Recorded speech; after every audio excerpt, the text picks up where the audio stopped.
हाफिज जी, अगर इंडिया से शुरू कर लें क्योंकि ये मैच आज खत्म हो गया।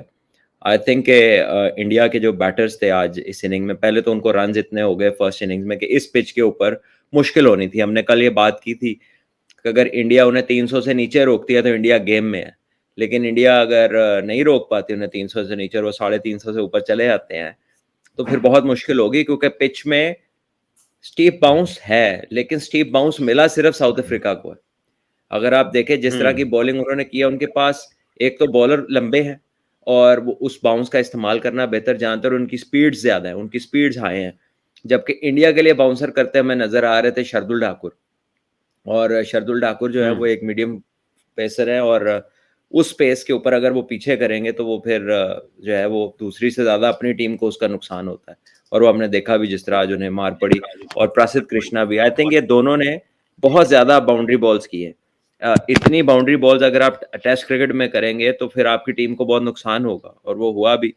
यानी कि 19 ओवर में 100 रन पड़े हैं शार्दुल ठाकुर को, और 20 ओवर में 93 रन दिए हैं प्रसिद्ध कृष्णा ने, एक एक विकेट लिया। तो ये 39 ओवर्स में जो है वो 194 रन टेस्ट मैच में तो इन दोनों ने ही दे दिए, अगर आप इन दोनों को देखें। तो बहुत इंडिया को तो कह लीजिए कि तकरीबन 3.25-4 के करीब रन रेट से स्कोर हुआ है, और उसमें 108 ओवर्स में 408 है, जिसमें से 39 में 194 तो इन दोनों ने दिया।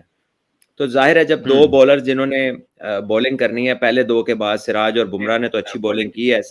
बुमराह तो बहुत शानदार बॉलिंग की, 4 आउट किए, 69 रन दिए सिर्फ 27 ओवर्स में, आउटस्टैंडिंग बॉलिंग है उनकी। तो सिराज भी एक्सपेंसिव साइड पे थे, वो भी 4 के पास रहे, 24 में 91, 2 आउट। तो जब आपके 3 प्रीमियर फास्ट बॉलर जो हैं वो तकरीबन 300 रन दे देंगे, जो है मजमूई तौर पे कुछ 4-4.25 के रन रेट से टेस्ट में, फिर तो बड़ा मुश्किल है आपका टेस्ट जीतना। और टेस्ट तो 20 विकेटें लिए बगैर आप जीत नहीं सकते। तो यहाँ पे साउथ अफ्रीका ने वो काम किया है, उन्होंने लिए हैं वो विकेटें और उन्होंने रन्स भी नहीं करने दिए। और इंडिया के सिर्फ 2 बैटर्स डबल फिगर में गए हैं सेकंड इनिंग्स में, जिसमें एक गिल है और एक कोहली है। लेकिन इंडिया के लिए मैटर ऑफ कंसर्न है, 3 टॉप ऑर्डर के प्लेयर तो उनके बोल्ड हुए हैं, और 2 अराउंड द विकेट आके वो मार्को येंसन ने बोल्ड किया है, श्रेयस अय्यर को भी और गिल को भी। और तकरीबन बड़े आइडेंटिकल डिसमिसल्स है, wide of the crease, around the wicket, और सीधा फुल बॉल, कोई स्विंग नहीं, कुछ नहीं, एंगल के साथ सीधा बॉल दोनों मिस कर गए हैं। हालांकि गिल अच्छा खेल रहे थे, गिल कंफर्टेबल लग रहे थे, बाउंड्रीज भी लग रही थी। लेकिन ये जो ये वर्ल्ड कप में भी हमने उनका ट्रेंड देखा ना, कि वो अक्सर बड़ी इनिंगों के बीच में 3-4 इनिंग्स 4 इनिंग्स क्या करते हैं, 5-6 दफा वो 30-35 20-25 करके आउट हो जाते हैं। तो ये जो एलिगेंट कैमियोज हैं, ये एक प्रॉपर बैट्समैन से आप उम्मीद करते हैं कि वो बड़े रन्स करेगा, और वो करते भी हैं। लेकिन ये अभी कुछ अरसे से उनको ये हो रहा है कि वो सेट होते हैं और फिर आउट हो जाते हैं। और इसी तरह श्रेयस अय्यर भी कंफर्टेबल लग रहे थे, but again full ball miss हुई है उनको, जो है अराउंड द विकेट, वो सीधा ही बॉल था, सीधा खेलने वाला बॉल था, और दोनों मिस कर गए उसको। कोहली ने बहुत आउटस्टैंडिंग इनिंग खेली, अनफॉर्चुनेटली उसके साथ कोई खड़ा नहीं हुआ। और ये ग्राउंड ऐसे है कि पिचेस स्टीप बाउंस की वजह से मुश्किल है, लेकिन वंस आप सेट हो जाएं तो यहाँ पे रन्स बड़े तेजी से आते हैं, कि आपको जल्दी नहीं करनी पड़ती, स्पेशली सेंचुरियन जो है। मैंने सेंचुरियन में टेस्ट मैच तो नहीं खेला हाफिज जी, लेकिन सेंचुरियन में मैं पाकिस्तान ए के साथ गया था टूर पे, तो यहाँ पर 4 डे में मैंने डबल 100 किया था, और 1 डे में भी सेंचुरी की हुई है यहाँ पे सेंचुरियन में। तो ये विकेट में स्टीप बाउंस है, इसमें मुश्किल होती है बाउंस से एडजस्ट करने में। और हमने देखा इंडियन टीम के जो प्लेयर्स थे, उन्हें बाउंस ने खासा तंग किया। वो ऐसे बॉल स्टीप बाउंस हो रहे थे कि वो कंफर्टेबल बिल्कुल नहीं लग रहे थे प्लेयर्स जो थे इंडिया के।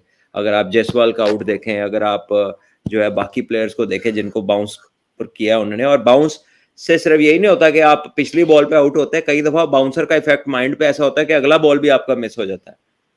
तो वो चीज हमें नजर आई है इस स्पेल के अंदर जो साउथ अफ्रीका ने किया, और इंडिया बिल्कुल भी कंफर्टेबल नहीं थी against steep bounce and hostile fast bowling. तो खेलना तो यही है, और खेलते भी हैं, लेकिन इस मैच में और साउथ अफ्रीका में इनकी जो मुश्किलात पहले हुआ करती थी वही नजर आ रही हैं अभी भी। सो आई गेस के यहाँ पर आपको जल्दी ना भी करें, यहाँ पे रन्स नहीं रुकते सेंचुरियन में। सो बैटर्स को यहाँ पे लंबा खेलना था, ये कर नहीं सके। बट सब बॉलिंग वीक लग रही थी हमारी, बट बैटिंग और फील्डिंग ने डिसअपॉइंट किया। 5th बॉलर होता तो सिचुएशन ही और होती। जी बिल्कुल, मतीन बादशाह भी उस पर आते हैं। वो तो एक रेगुलर स्पिनर खिलाना चाहिए था, लेकिन इन्होंने बैटिंग की लेंथ लंबी की हुई है, हमारे ख्याल में होना चाहिए था। बाकी ये है कि now they have lost the game, और एक इनिंग और कोई 30-35 रन से आ रहे हैं, so it's a huge victory margin for South Africa. और India obviously coming off a very successful World Cup campaign, तो ये इंडियन फैंस के लिए ज़रा मुश्किल होगा इसको एब्जॉर्ब करना, लेकिन ये अब हो गया।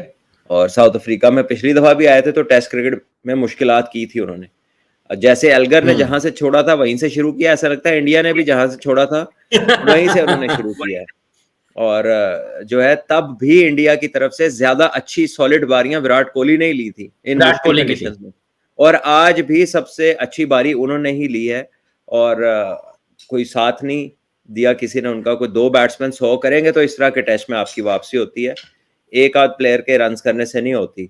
सो आई एम श्योर कि वो इसी ग्राउंड के ऊपर उन्होंने अगले मैच का वो प्लान बनाएंगे कि बड़े रन्स चाहिए। इंडिया का प्रॉब्लम जो है वो साउथ अफ्रीका में कि उनकी बैटिंग नहीं चली अभी भी, और जब लास्ट टाइम आए थे तब भी। तो ये उन्हें देखना है, बड़े रन्स करने होंगे और फिर ही उनकी बॉलिंग, क्योंकि और बॉलिंग भी जो है ना इंडिया की, वो इससे बेहतर भी प्रासिद्ध कृष्णा और शार्दुल ठाकुर से तो बेहतर था, पूरा बॉलर खिलाते ही अर्शदीप को ले आते साथ, क्योंकि वो 135 से ऊपर ही गेंद करते हैं, दोनों तरफ स्विंग करते हैं बॉल को, तो हो सकता है कि वो टेस्ट मैच में इफेक्टिव होते हैं। प्रासिद्ध कृष्णा तो और शार्दुल ठाकुर बिल्कुल लगता है बैटर को बहुत इजी बाउंड्री बॉल्स मिलते हैं और कोई मुश्किल नहीं होती इनको खेलते हुए, नजर नहीं आ रहा कि ये कोई ऑपोजिशन को चैलेंज करें उस तरह।